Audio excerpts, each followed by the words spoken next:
La producción de Otra Mañana se comunica con el nuevo Motorola Razr 50 Ultra.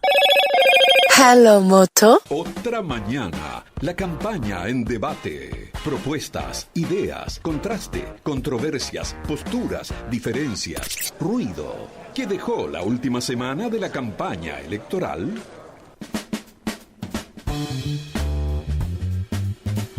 Con sendos discursos y actos, los candidatos que el domingo definirán la presidencia y vicepresidencia de la República cerraron sus campañas. Yamandu Orsi lo hizo con un acto en Las Piedras, mientras que Álvaro Delgado eligió el Obelisco aquí en Montevideo. Delgado, rodeado por dirigentes de los partidos de la coalición y funcionarios del gobierno, dijo que va a ganar la elección del domingo por mucho más de lo que piensan. Porque ¿cuál es la alternativa? ¿Cuál es la alternativa? ¿Cuál es la alternativa? ¿Volver al pasado? La alternativa es que estemos todos los días a ver cuántos están que quieren de vuelta por la vía legal, derogar las AFAP y expropiar nuestros ahorros. La alternativa es que un día sí y otro también nos digan que nos van a subir los impuestos. La alternativa es de vuelta los gremios de la educación gobernando la educación. La alternativa es de vuelta la manija sindical condicionando la vida de los uruguayos. La alternativa es quitarle el respaldo a la policía que tanto nos cuida. Yo creo que no. Yo creo que no.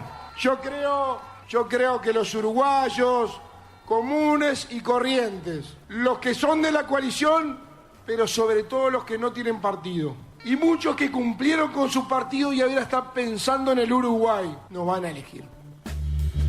Por su parte, Yamandu Orsi se refirió a la gobernabilidad e hizo parte de su oratoria con los senadores que le dan la mayoría en la Cámara Alta rodeándolo en el escenario. Tenemos al Senado pronto para salir a la cancha y hacer lo que tenemos que hacer, legislar, pero darle también y fundamentalmente la gobernabilidad que nuestro país necesita. Nosotros tenemos las condiciones como para hacernos cargo de nuestro país y tenemos las condiciones para seguir trabajando en base a acuerdos, pero también con actitud firme y decidida llevar adelante las transformaciones que el país necesita. El próximo domingo tendremos que resolver entre dos proyectos. Pero la semana política estuvo marcada por dichos de José Mujica. En una entrevista con El País el fin de semana se refirió a Blanca Rodríguez como repuesto y dijo sobre Carolina Cose, sin nombrarla, que era la señora intendenta. Nosotros fuimos y dijimos, hay que conseguir un repuesto. Si esta mujer no quiere agarrar, hay que tener a alguien para meter. Y empezamos a hablar con ella por eso. Porque había que poner una mujer. Empezamos a hablar con él. Ahora después, la señora intendente agarró viaje, cumplió con el frente, salió. Bueno, pero nosotros habíamos hablado con la otra. Entonces ahí decidimos, vamos a ofrecerle que sea senadora y independiente y que haga lo si quiere. Y bueno, y aceptó. Y luego en un reportaje con M24 disparó en todas las direcciones, hizo referencia a los ricos, a los pobres y a los vinteneros. Y por ejemplo señaló el presidente de la República, la calle Pou, por haberse comprado una moto que, dijo Mujica, cuesta $50.000. Me refiero que son unos miserables. La calle se compró una moto de $50.000. Tiene 2 camionetas al pedo. Se compró. ¿Te das cuenta? Estos son los padres de la patria. Déjate.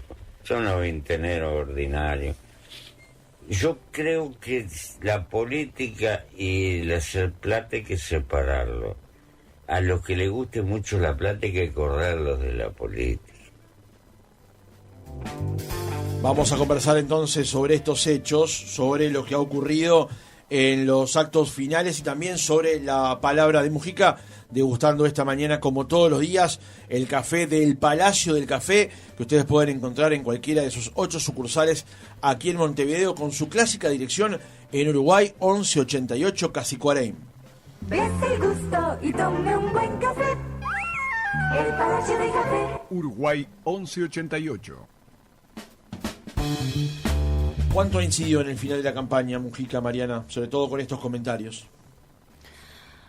A ver, Mujica es un personaje que siempre genera ruidos con lo que dice, que cada vez que sale y él lo sabe, genera cosas que tiene 90, ¿no? Casi. Sí. Bueno, y en algunas En cosas se mayo le cumple nota. 90. Y en algunas cosas se le nota. Bueno, yo creo que algunas de las cosas que dijo no comparto. Varias de las cosas que dijo sí creo que reflejan una sensibilidad de algunos sectores. Creo que en particular cuando habló del tema del dinero y la política,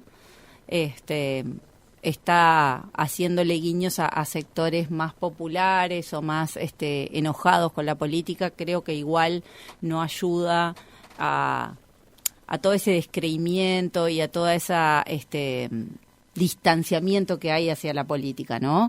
Si bien creo que es interesante la discusión de cuál es el rol del político y el servicio público y me parece que esa nos la debemos, no es el momento de discutirla a unos días de las elecciones, ¿no? Igual me parecieron muy bien las respuestas que salieron desde otros actores del frente, ¿no? Diciendo que cada uno hace con su plata lo que quiere, yo lo haría, no lo haría, se lo escuché decir al Pacha, a Yamandú, a Fernando Pereira, o sea, creo que esas cosas siempre es bueno, cosas de Mujica. Lo mismo me pareció muy terrible hablar de Blanca Rodríguez como el repuesto y de la intendenta, la señora, o sea, no la pueden ni nombrar.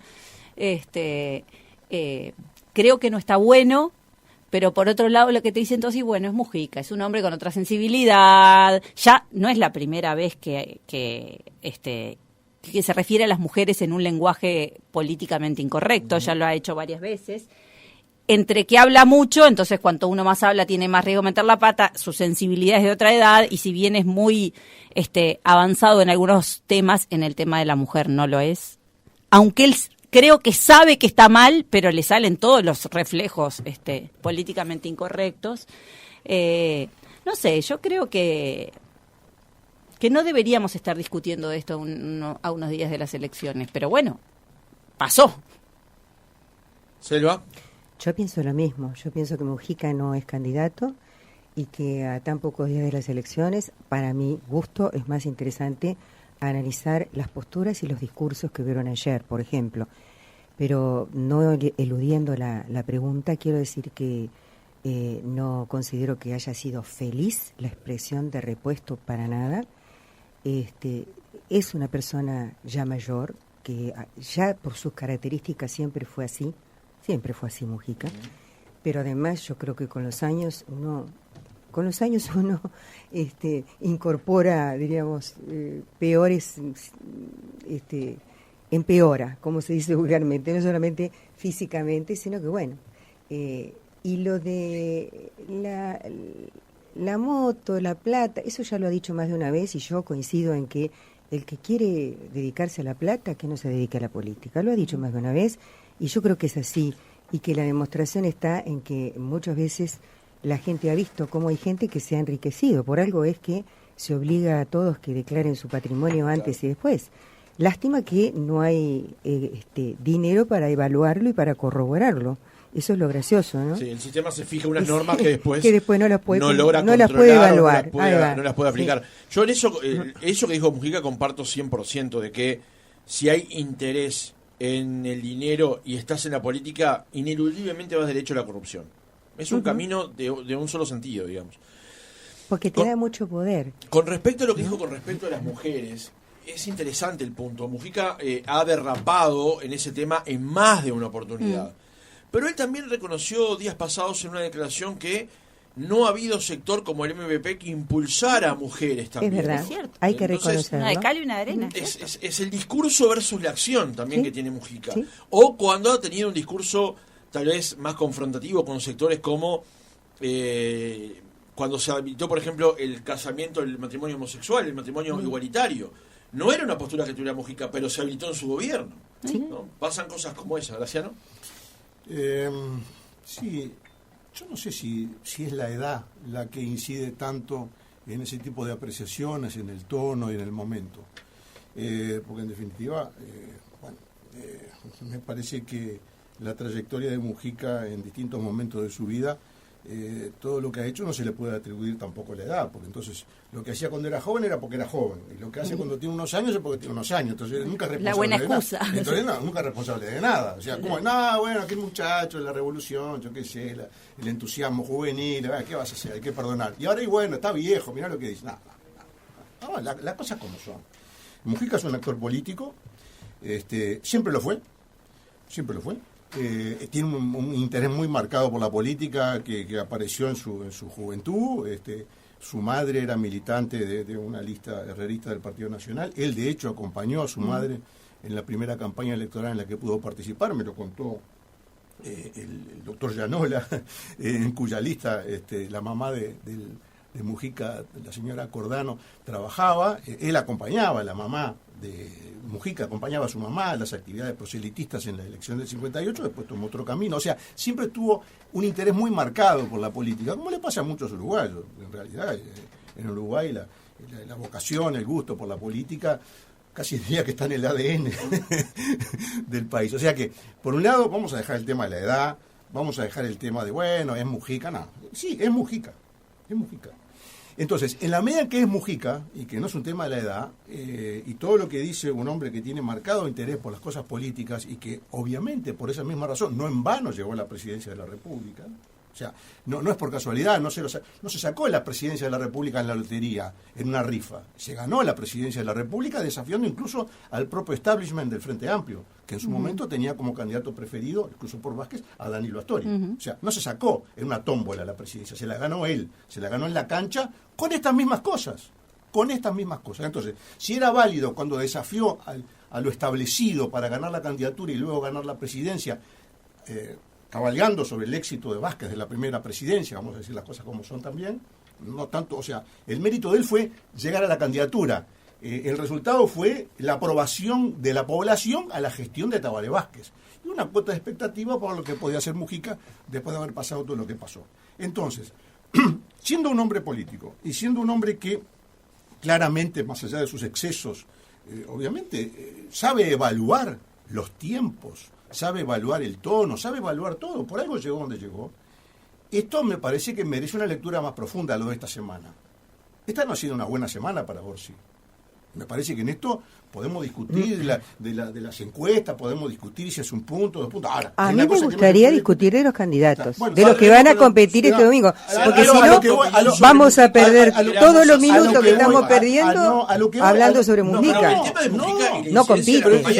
Pero es que ahora estoy hablando de la campaña, sí, justamente. Vayamos a la campaña. Pero, bueno, justamente, estoy diciendo, esta última semana no fue una buena semana para la campaña de Orsi. Y en ese saldo negativo, que me parece que en esto podemos coincidir todos, en el saldo negativo por las repercusiones que hubo, el episodio de ayer con un periodista muy conocido. ¡Oh, por Dios! No vas a traer a colación lo de un señor que pretende, después que le dijo las barbaridades que le dijo, sacó en el Twitter, pretende que vaya a sentarse a hacerle una entrevista. Selva, yo no estoy me extraña, Graciano, que vengas con ese ejemplo. No, estoy poniendo... Pero eso no es un episodio desgraciado para Orsi, episodio desgraciado para Nacho Álvarez. Esas son lecturas personales. Bueno, lo que tú decís es una lectura disculpame, personal. pero está cantado. Me extraña en ti que sos inteligente. Pero, bueno, te agradezco mucho, pero son lecturas personales que yo te respeto. Yo no, simplemente digo y lo ratifico. No fue una buena semana para Orsi. Bueno. Entonces, si no fue una buena semana para Orsi y Mujica claramente contribuyó a que no fuera una buena semana. Ya lo dijiste. Muy bien. Entonces, claro. Y ahora la pregunta. ¿Por qué lo hace? ¿Para beneficiar a Orsi? Otra vez. ¿A sabiendas de que no es una buena semana y que él echa leña al fuego?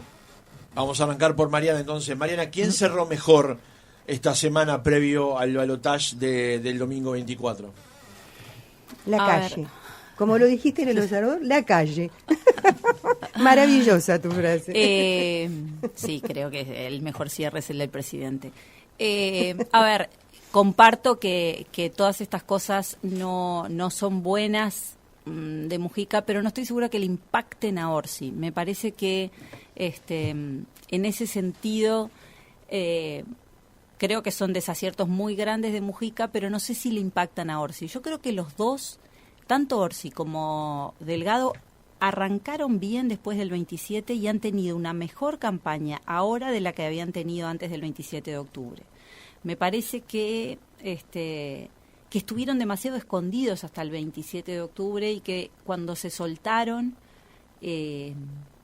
fueron encontrando, les costó más encontrar sus lugares porque no los habían ensayado antes, y creo que los dos cierran bien, pero creo que en situaciones distintas, porque uno empezó como más ganador por las encuestas y lo que pasó fue que la coalición hizo una estrategia adecuada de retención de votos y se le empezó a acercar. Entonces, me parece que el ánimo también de los dos, uno que venía cómodo y se empezó a preocupar, y el otro que venía de atrás y agarró viento en la camiseta, es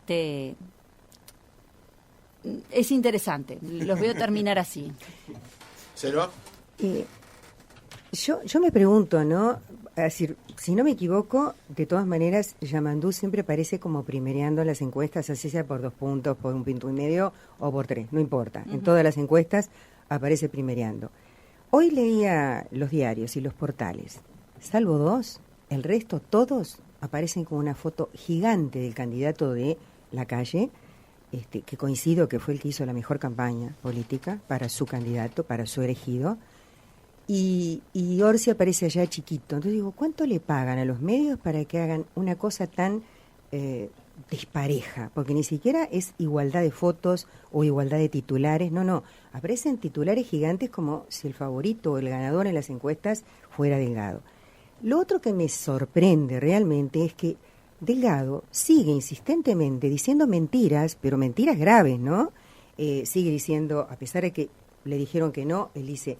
nos van a sacar los impuestos, nos van a robar la plata de la SAFAP, a pesar de que dijeron la SAFAP no se toca. Es decir, él sigue insistiendo con un verso y con un discurso que yo me pregunto, realmente debe ser un discípulo de Goebbels, ¿no? Porque repite una mentira tantas veces que creerá que al final la gente se la compra por verdadera. Y a mí me sorprende que con ese discurso tan agresivo, tan antifá, que la coalición saca memes que dicen... un Uruguay sin izquierdas, yo me pregunto, ¿qué van a hacer con la izquierda, con la mitad del país? ¿Lo van a exiliar, lo van a echar, lo van a matar? ¿Qué diablos van a hacer con ese eslogan? Entonces me pregunto si ese es un espíritu realmente conciliador, si ese es el espíritu que merecemos los uruguayos para quien gane la presidencia. Es más, después de terminar de decir, como dijo en una entrevista en El País, que que le pediría a Orsi que participara gente del Frente Amplio en el gabinete. Si me parece todo tan cínico y tan absurdo, porque vos no le podés pedir, es decir, no podés hablar en esos términos y después tirar baldes de noticias que no son ciertas y que además dan la incertidumbre, sobre todo eso es lo que él pretende generar, la incertidumbre de qué pasará si gana el Frente. Oh, señor, los cucos ya se fueron, no van a venir de Rusia a llevarse a los niños, ya fue ese discurso, ya pasó. Yo no veo del otro lado, para mí esta es una campaña que está preñada de insultos, de agravios. Sebastián da Silva es uno de los que se encarga de ser el mayor promotor de estos agravios, antes era Graciela Bianchi, pero no veo del otro lado, sin embargo, ni insultos ni agravios de los dirigentes sobre el contendiente. Es decir, veo una bajada, como fue en el debate, de propuestas y preguntas, pero no insultos ni agravios. Entonces, si me preguntan a mí hoy quién tiene más estilo conciliador, quién podría unir y gobernar al país que está dividido en dos, digo, ¿saben qué? Orsi, no hay duda, no porque tenga los 16 senadores, digo porque por su talante y por su estilo, y porque además, sinceramente, no se gobierna a través de la calle, se está eligiendo a Delgado y a Ripoll, no se está eligiendo a la calle. Eso la gente creo que lo debe tener claro, ¿no? Se está eligiendo a Delgado y a Ripoll. Es una campaña muy particular, por varias razones, algunas de las cuales ya hemos comentado por arriba en otras emisiones, particularmente en esta. Quizás más por omisión la hemos señalado que por expresamente, pero me gustaría decirlo expresamente. ¿Por qué es una campaña electoral muy rara? Porque por primera vez yo no recuerdo otra en la que las dos figuras políticas más importantes del Uruguay, Luis Lacalle Pou y José Mujica, por distintas razones, uno por razones de edad, ahí sí, reconozco, y otro por razones constitucionales, no pueden participar de la elección. Esto yo sinceramente no recuerdo que haya ocurrido con esta intensidad, o sea, que las dos figuras que concitan mayor adhesión emotiva, porque en definitiva política es emoción, básicamente. La Calle participó en la elección. Justamente, Pero no es candidato. Bueno, a lo que no es candidato, ahí está. Estaba diciendo eso. Perdón. Estaba diciendo eso. Entonces, voy a decir algo que puede sonar raro, pero por favor, no interpreten mal. Así como uno podría decir, Mujica es el Lacalle de Orsi y Lacalle es el Mujica de Delgado, ¿no? Uno podría decirlo de esa manera. Es decir, las dos figuras de mayor peso en la opinión pública, que tienen arrastre propio por encima de los partidos, porque claramente tanto Mujica como Lacalle Pou trascienden la frontera de sus partidos, no hay ninguna duda, han incidido en la campaña. O sea, de una manera u otra, lo decía muy bien Mariana, y yo comparto, y también Selva, cuando Mariana lo dijo, también estuvo de acuerdo, y yo también voy a estar de acuerdo, que la participación de Lacalle en estos últimos meses ha sido muy positiva para Delgado.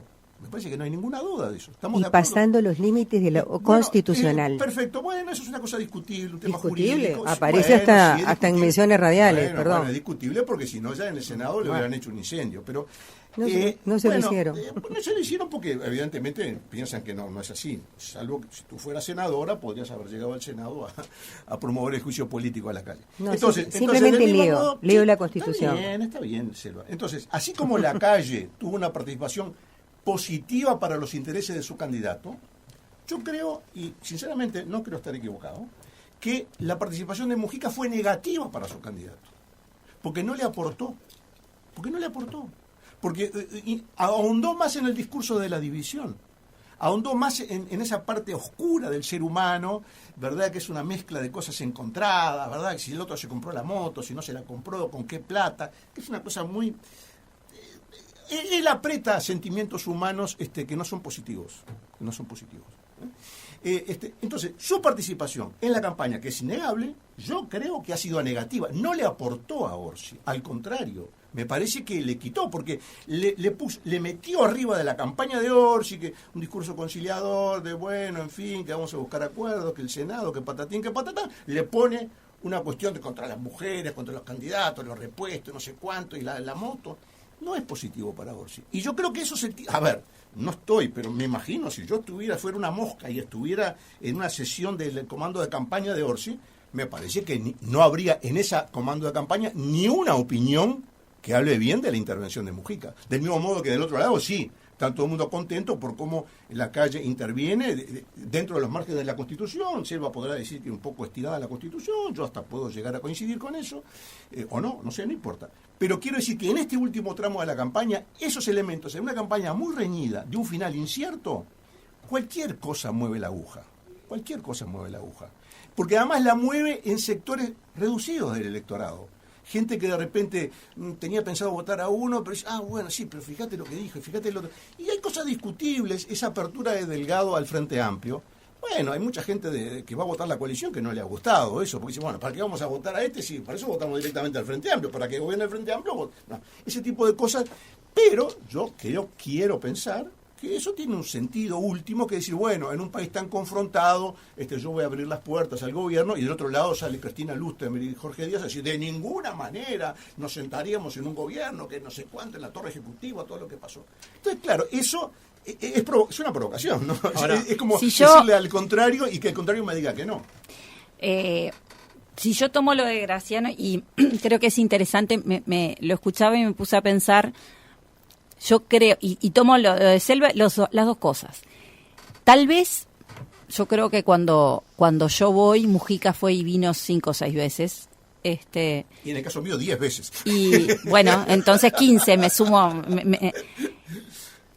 Yo no sé si no es una estrategia tupa, como dicen, ¿no? Bueno, acá están todos muy buenitos, yo voy a tirar pero ¿por qué lo hace Mujica? Porque también lo que dice Selva es cierto. En el Frente Amplio nadie ha tenido esa actitud confrontativa como la tiene Sebastián da Silva, como la tiene Graciela Bianchi, como la propia Valeria Ripoll, porque si bien Carolina Cose mete también bastante como cizaña, me parece que es mucho más fuerte, y que no estoy diciendo que sea malo. No es lo que a mí, el modo que a mí me gusta hacer política, pero reconozco que son modos de hacerla. Entonces yo creo que si me pongo en esa cabeza tupa de Mujica, decir, estos están todos buenitos y los otros están tirando piedras, yo voy a pudrirla, ¿no? Como... No sé si le hace mal a Orsi. Porque si yo miro la estrategia de Delgado, no le ha hecho mal y nunca mandaron callar ni a Sebastián da Silva ni a Graciela Bianchi. Y lo que yo veo es que ha mejorado la campaña de Delgado. Entonces, tal vez, en este momento son las últimas jugadas, sea una estrategia también, bueno, pongamos estas caquitas en el camino, ¿no? Porque nadie las está poniendo y al final parece que está dando rédito. Claro, o sea, una lectura es, hay todo un ejército, ocupemos todo el frente de la discusión. Gente que tenga un perfil conciliador, amable y de un discurso más amplio, a otros que, bueno, si hay que agarrar una piedra y tirarla para romper el vidrio, que lo hagan, digamos. Claro, capaz que pensábamos que lo iba a hacer Andrade o que lo iba a hacer...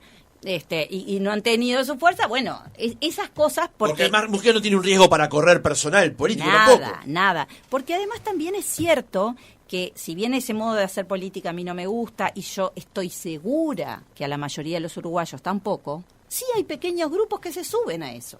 Entonces, cuando vos salís a las últimas... Pero ya los tiene esos grupos, Mariana, ya los tiene adentro. Bueno...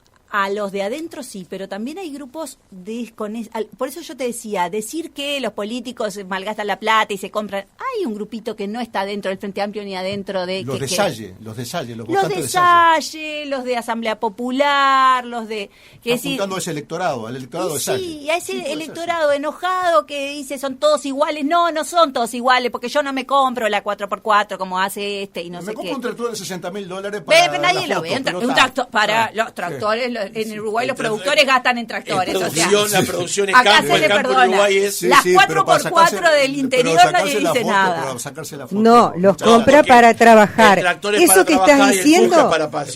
estás diciendo es muy negativo, pero además no es verdadero. Y te lo digo con propiedad porque lo conozco. Mujica trabaja arriba del tractor. Eso que estás diciendo es falso. Bueno, y a mí me preocupa que siga siendo falso. Tantas cosas que se dicen en el discurso. Bueno, vamos a poner el ejemplo del debate. La Diaria verifica. Hay 5 falsedades que dijo Delgado en el debate. 5 falsedades y la demuestra. Y hay 3 engañosas comparaciones. No encontraron una falsedad en el discurso de Orsi y no encontró nada engañoso. Y lo hizo la Diaria y lo hizo el diario El País. Que El País, en lugar de poner falso, pone, bueno, es un punto de vista, que ¿viste? Le da como vueltas al asunto como para no declarar que es falso lo que está diciendo Delgado. Entonces, a mí me parece que un candidato que va a gobernar y que se propone gobernar y dice tantas falsedades en su discurso, ¿y qué crees que te diga? A mí me preocuparía. Porque yo digo, si ahora que no tiene poder, dice cosas que son falsas, ¿qué va a pasar mañana cuando esté en el gobierno? Cuando esté en la presidencia? De verdad me preocuparía. Y francamente, lo escuchamos recién, hace un ratito, diciendo también otras 3 o 4 cosas que son falsas, pero las repite y las repite. Has llegado a repetir hasta el otro día de que el Frente Amplio no tiene programa. Entonces vos decís, pero este señor no sabe leer, no sabe escuchar, ¿qué es lo que le pasa? ¿Tiene algún problema de retraso mental que no le permite introducir en su cabeza de que el programa del Frente Amplio existe desde diciembre del año pasado y que además hay 48 medidas propuestas en la Plaza de Toros de Colonia y después hay todavía 5 compromisos más hechos? Entonces vos decís, pero no puede ser. Si no es esto que yo dije, es porque lo hace de mala fe. Si no es lo que yo digo, es mala fe. Entonces, una persona que tiene mala fe y que tiene esa actitud tan confrontativa y tan, diríamos, hipócrita, porque yo repito, para mí es hipócrita ofrecer el cogobierno al Frente Amplio cuando le está dando palo encima como si hubieran sido, no sé, los que se comieron los niños crudos cuando gobernaron. Es así, discúlpenme. Yo creo que han salido puntos muy interesantes en este intercambio. Me quedé pensando también en lo que dijo Mariana sobre esa apelación a sectores minoritarios de la población, basándose en emociones que son en algunos casos muy oscuras, ¿no? Sí, quizás pueda funcionar. Yo tiendo a pensar que no van a funcionar porque creo que hay hay una mayoría moderada en la sociedad uruguaya que se reflejó incluso cuando ganó el Frente Amplio, que ganó gracias al aporte de sectores moderados de la sociedad, de clase media, que entendió que Astori, por algo lo pusieron donde lo pusieron, era una carta de garantía. Acuérdense aquella foto frente a la Casa Blanca, la reunión con el Fondo Monetario, etcétera. Entonces, ese sector moderado dijo, bueno, muy bien, el gobierno anterior, la verdad que no terminó muy bien, si bien la salida de la crisis fue positiva, pero bueno, pasamos muy mal, vamos a dar una carta de crédito a esta nueva fuerza que viene en ascenso, que además nos da garantía de que no van a venir a expropiar todo, que no van a, como dice Celo, no se van a llevar los niños a Rusia, y todas esas cosas, entonces vamos a votarlo. Y yo creo que fue esa mayoría, ahora Delgado le llama la mayoría silenciosa, ¿no?, que en una época también se le decía, creo que fue la que le dio la victoria al Frente Amplio. Porque, bueno, hay un sector de la sociedad que es temeroso de los cambios y cuando va a cambiar busca, digamos, el costado más seguro para cambiar. Y creo que en esa línea se centró la campaña de Orsi, precisamente, sabiendo, como todos sabemos, que dentro del Parlamento los sectores más, llamémosle, para usar una palabra que todos entendemos, más moderados, el astorismo, quedó muy reducido electoralmente. Bueno, entonces Orsi eligió, proveniendo del MPP, eligió un camino de un discurso conciliador, moderado, en fin, de apertura, de no jugarse mucho en los temas, de dejar abierto que cada uno entendiera lo que quisiera entender. Bueno, ahora, si en la última semana se apela a esos votos, yo diría residuales, por decir alguna palabra, ¿no? ¿Sí? O sea, buscando en el último, rascando el fondo de la olla, a ver qué sale de ahí.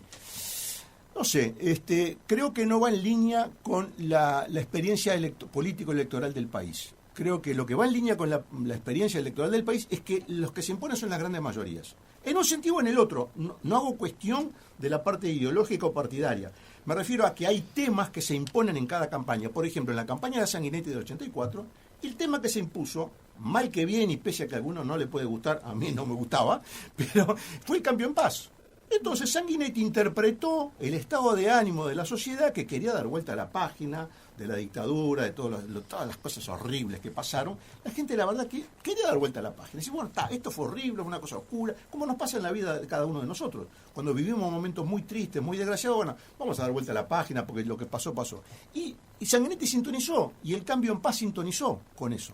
Y yo creo que ahora también me parece que lo que se impone es, bueno, ¿va a seguir este gobierno o no va a seguir? ¿Vamos a confiar en las promesas de las 48 puntos programáticos o del programa del Frente Amplio en Colonia, que hizo todo uno por uno?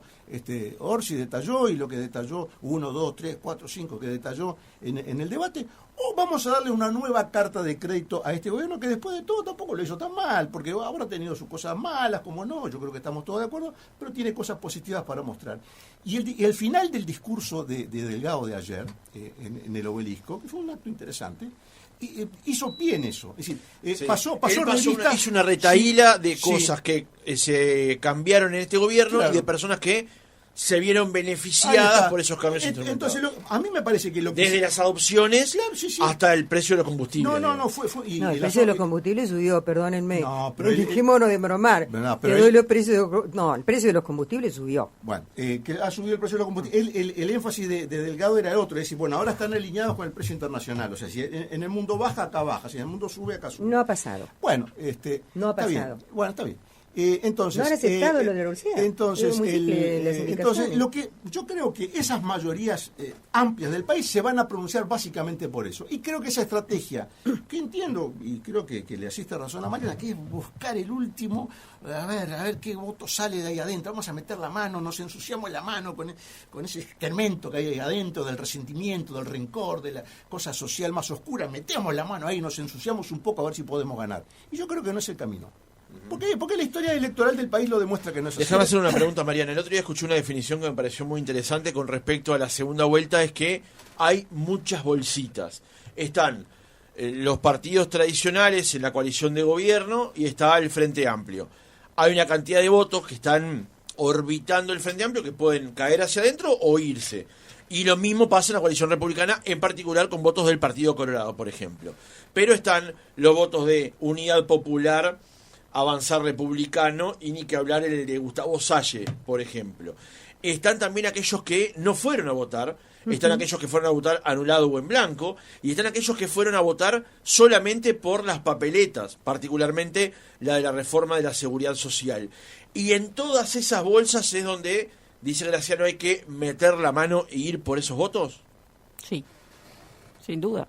O sea, ahora ¿Cómo ellos, organizás cada eso? bloque tiene el grueso, o sea, viste, yo mostraba 40 y pico % de votantes del Frente Amplio están consolidados, el 40% de la coalición también, y hay que salir a buscar los otros, que son gente que se mueve, que no está tan cercana a la política, que no está tan partidizada, que no se siente, que ha rotado en el voto más de un partido, ¿no? Y son estrategias distintas. A cada grupo lo vas a traer con cosas distintas. Ya no existe más el mensaje único. Hemos visto, yo creo que en el acierto o en el error, desde que empezó la campaña, han cambiado de claim todos y de idea central todas las campañas, ¿no?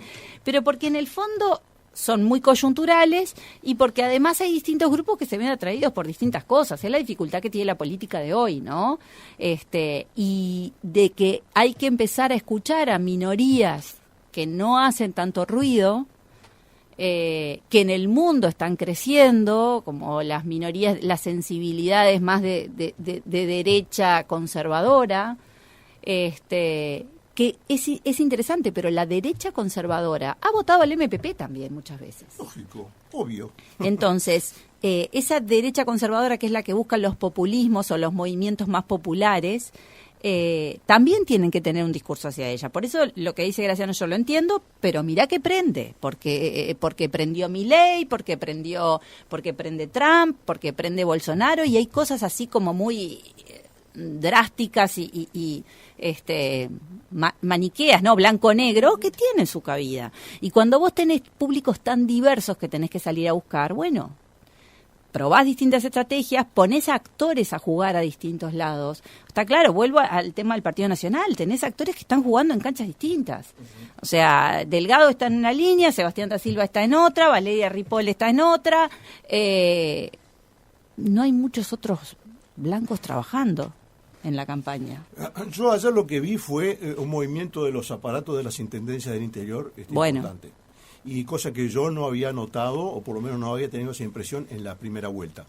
Yo creo que ahí hubo... y que no pasó hace 5 años. Si eso es efectivo, es una diferencia de hace 5 años. Bueno, yo creo, ayer la impresión que me dio, yo hice una recorrida porque quería ver un poco a la gente que había. ¿Sabés por qué no pasó hace 5 años? Porque esas intendencias no tenían tanto perfil de empleados y funcionarios a los que, digamos, el clientelismo jugó su papel. Le deben favores a los intendentes y por lo tanto, y eso explica también por qué Caram, con todo el escándalo, Gana y Valentina Dos Santos Gana, eso fue y siempre Albizu, así. A lo que voy es que fue siempre. a lo que voy es que en la primera vuelta la impresión que tengo yo, además no es la impresión corroborada por los datos de la realidad, es que en muchos departamentos del interior, especialmente el Partido Nacional, en departamentos donde gobierna, no tuvo una votación muy alta, muy expresiva. En algunos lugares incluso perdió. Entonces, la impresión que tengo es que ayer estaba el aparato de las intendencias puesto en favor de la campaña de Delgado, cosa que me parece que no había pasado en la primera vuelta. Voy a tirar una pregunta a Mariana y hacemos una ronda sobre... Eso es un poco difícil, porque en la primera vuelta se juegan mucho más. Lo que suele pasar es que en la primera vuelta se juegan los candidatos, las diputaciones locales, los pesos que van a tener después a la hora de nombrar las intendencias, de los candidatos a intendente.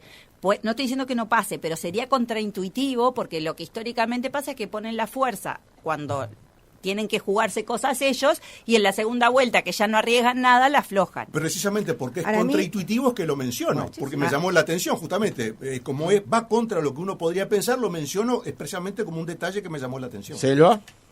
A mí me interesaría conversar sobre un tema que ayer apareció en uno de los programas en que estaba precisamente Mariana, y era si efectivamente en esta coyuntura, en esta elección, se están jugando dos modelos de país. Y a mí me parece que algunas de las respuestas que se dieron no fueron, bueno, por lo menos a mí no me satisfacieron ni siquiera las de la economista del Frente Amplio. Hacemos referencia al séptimo día en Canal 12, ¿no? Exacto. Me pareció más acertado lo que dijo el Fito que lo que dijo Mordecki. ¿Por qué digo, aunque ella después se refirió, pero no se refirió con la contundencia? Yo creo que sin hablar de modelos, porque los modelos a veces tienen aquello como destructurado. Sin embargo, no hay duda de que hay dos estilos para gobernar que son diferentes en lo económico, por ejemplo. No hay duda.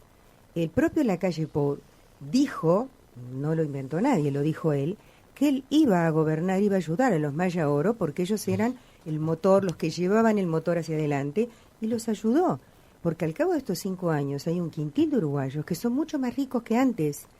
Y ese quintil de uruguayos, que son mucho más ricos de antes, datos del Banco Central del Uruguay, no datos de ninguna encuesta de izquierda, depositaron como nunca antes en bancos del exterior, en el sistema financiero del exterior y en la banca nacional, 13.200 millones de dólares.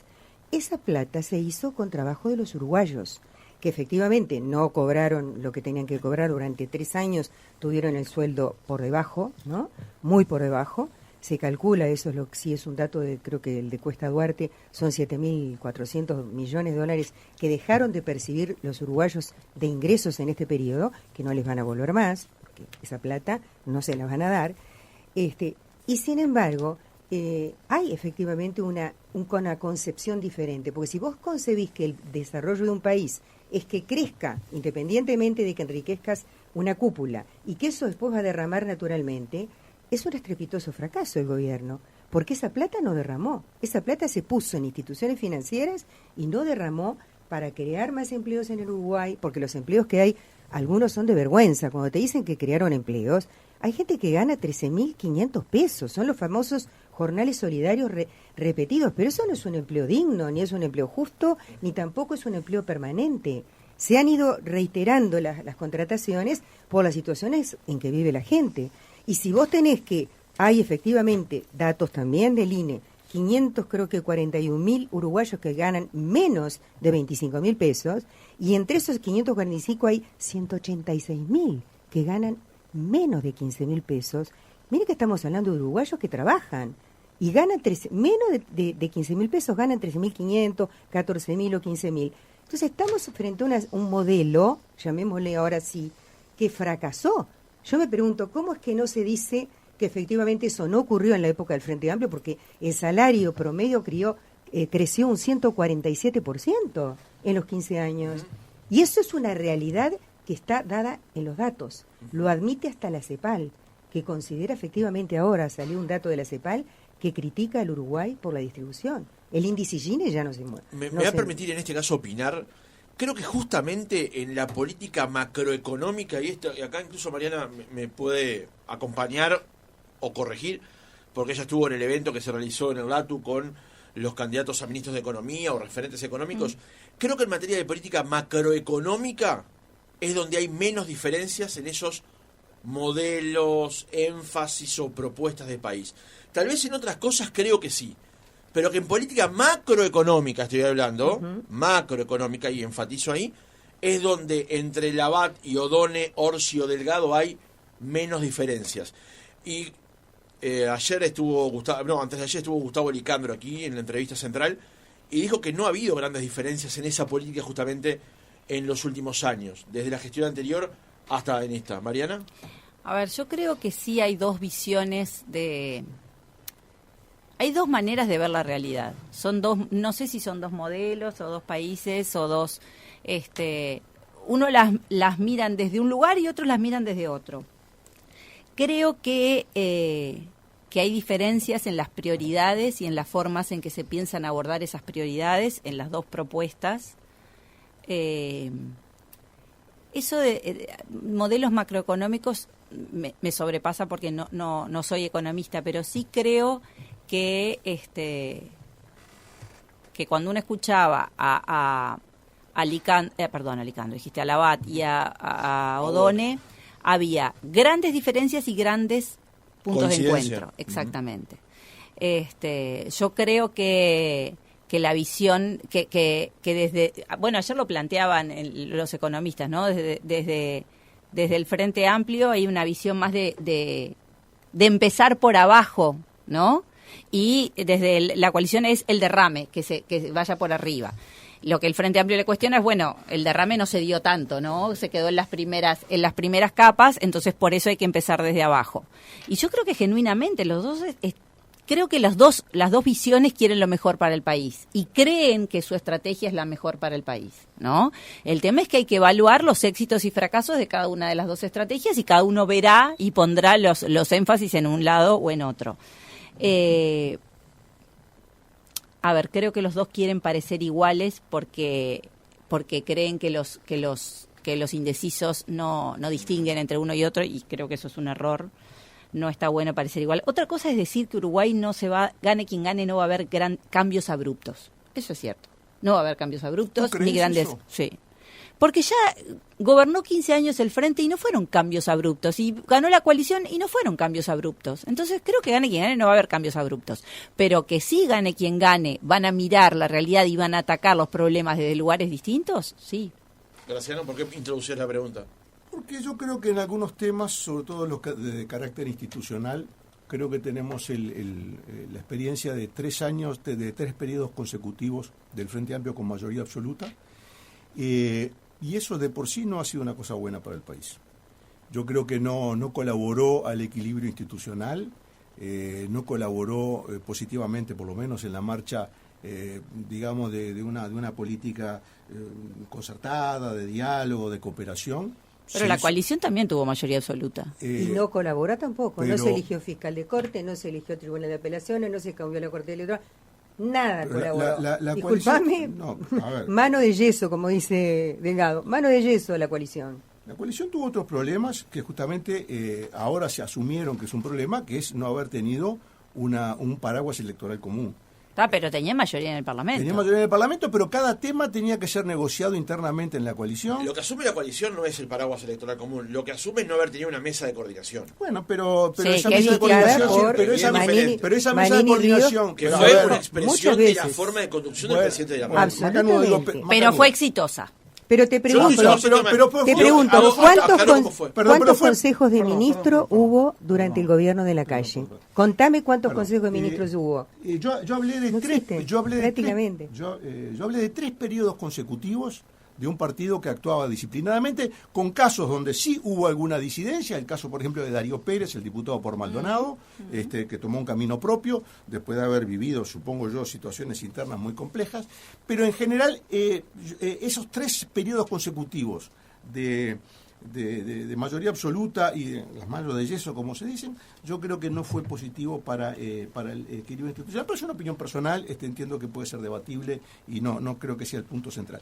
Lo que sí me parece es que este otro aspecto de posiciones que son bastante similares en materia económica, etcétera, yo creo que lo que hablan es, o mejor dicho, lo que reflejan es la traducción a las posiciones políticas de esa necesidad de ubicarse en el centro del espectro. O sea, se probó que por las puntas no se gana la elección. Entonces estamos todos tratando de ponernos en esa mitad de la cancha con algunas variaciones, un poquito más de impuesto, un poquito menos, lo que sea. Entonces, ahí, en ese desenfoque, quizás sí caben o uno puede entender mejor las salidas de libreto, valga la expresión entre comillas, que pueden tener algunos líderes. Y bueno, vamos, acá, como decía aquel refrán, aquel aviso, vamos a cortar con tanta dulzura, ¿no? Como decía aquel aviso, ¿se acuerdan? ¿No?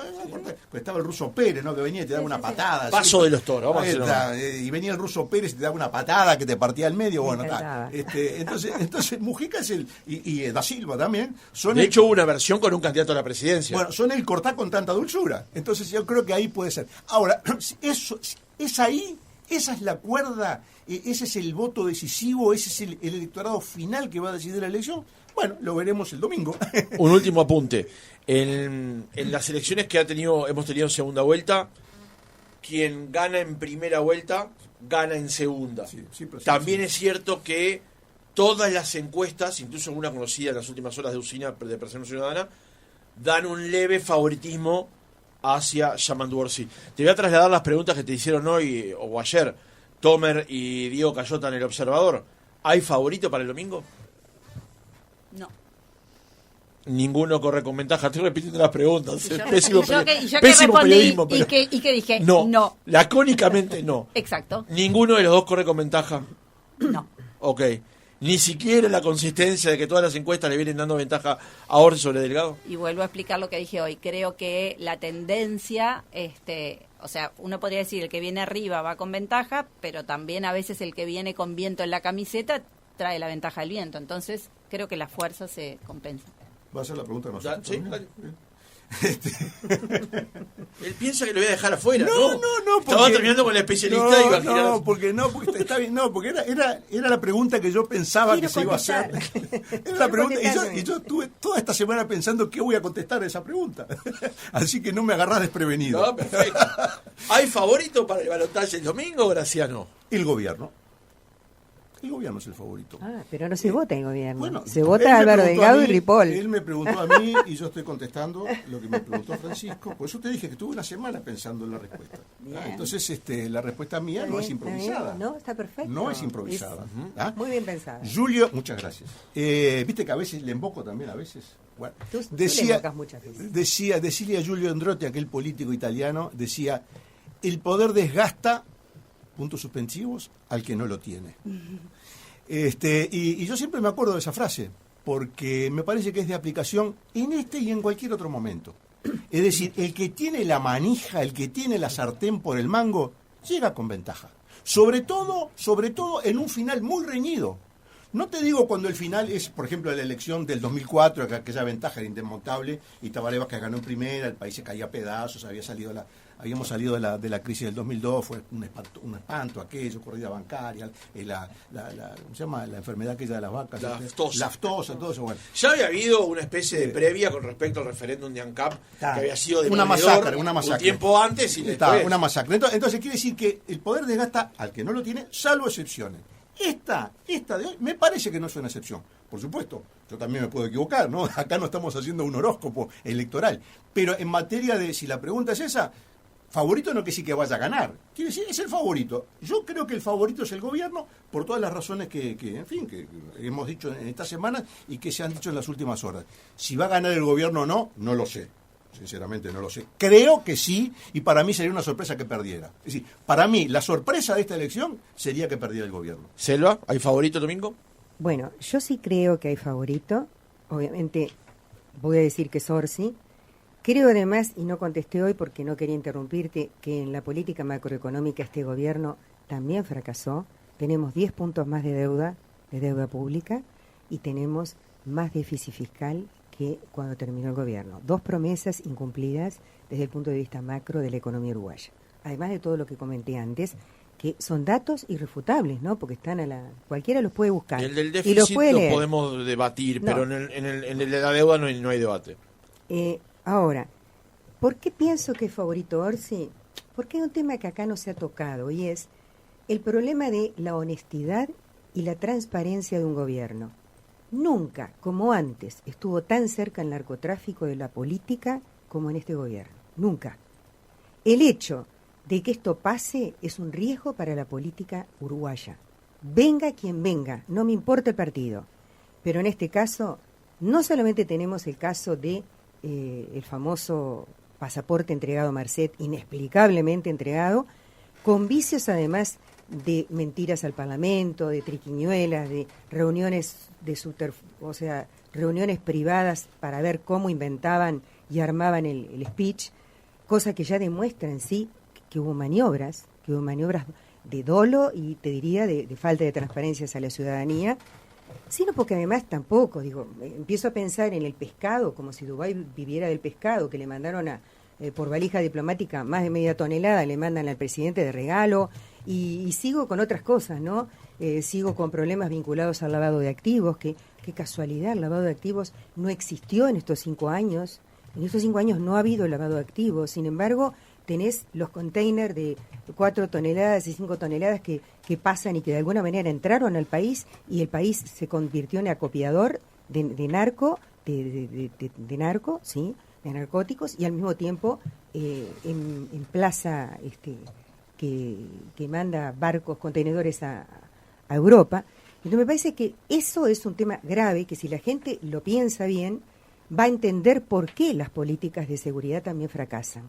Porque yo creo que las políticas de seguridad y la cantidad de homicidios y la cantidad de violencia que se ha instalado en la sociedad no vienen solas. Son prácticas típicas que nosotros antes las veíamos en Colombia, en Centroamérica, decíamos, nunca va a llegar. Me acuerdo que hubo un policía, un destacado, no me acuerdo del nombre, si era Lallera o quién, que dijo un día, si no tomamos medidas, en Uruguay esto dentro de 10 años llega. Lallera fue. Llegó, llegó, y yo no veo que haya nada, porque incluso no, lo conoce la ciudadanía. Hay gente por la que pasaron los contenedores, dueños de propiedades que tienen 2 años de cárcel. Y la LUC le ha votado 4 años de cárcel a mujeres que entraban 54 gramos de marihuana a la cárcel para sus compañeros. Entonces, vos decís, pero ¿y esta disparidad qué se debe? Hay algo acá que falla, ¿no? Y eso, si lo sumo a otros aspectos vinculados a entrega de la soberanía del puerto, que es una vergüenza, el puerto, históricamente el puerto fue algo así como las joyas de la abuela, ¿no? Las perlas que había que cuidar, sin embargo lo entregamos por 60 años a puertas cerradas entre 5 personas, que son las que participaron del negocio. No participó siquiera, aunque es constitucional que lo haga, el vicepresidente de la ANP. No participó. Él mismo, que es colorado desde la coalición, lo explicó y lo dijo. No estoy inventando nada, lo que estoy diciendo es la verdad. Así que sobre el tema de institucionalidad, Graciano, a mí me gustaría que vos me dijeras cuál es el Estamos casi sin tiempo para la respuesta. Ah, bueno, está. Entonces no. No, pero planteale la pregunta, No, digo, porque cuando él dice con las mayorías hubo como que problemas institucionales en el frente, yo digo, ¿más problemas institucionales que los que tuvo este gobierno? No deben haber existido. Una fiscal que se negó a controlar, y todavía lo dice ahora, no controlé Astesiano, el caso del teléfono a un Astesiano, y que después resulta la fiscal se va y se va para el Partido Nacional. A ver, ha habido cosas que son como, no sé, yo digo, si Gabriel García Márquez viviera, estaría escribiendo una novela sobre estos acontecimientos del Uruguay de hoy. Queda la respuesta en el tintero porque Macondo. Ya estamos fuera de plazo. Hay varios ejemplos. Yo creo que el más notorio de todos son las filtraciones de fiscalía que se terminaron cuando cambió la jerarquía. Eso fue una vergüenza. Y eso la me jerarquía parece, sí, pero todos sabemos. El gobierno. A mí lo que me gustaría cerrar es que bien elegida que está esta mesa, porque Mariana dice que no hay favorito, hay otro que dice que hay un favorito y la otra parte dice que hay otro Uruguay, favorito. amigos. Este es el Uruguay. Está muy bueno. Así lo planteamos. Pero además se refleja en la realidad, porque yo creo que son 3 visiones diferentes, todos nos hacen pensar a todos, porque yo la verdad que siempre pienso mucho todas las cosas que se dicen, y me parece que el más beneficiado es la audiencia. Gracias a aquellos que nos siguieron a través de YouTube, del canal de Radio Oriental.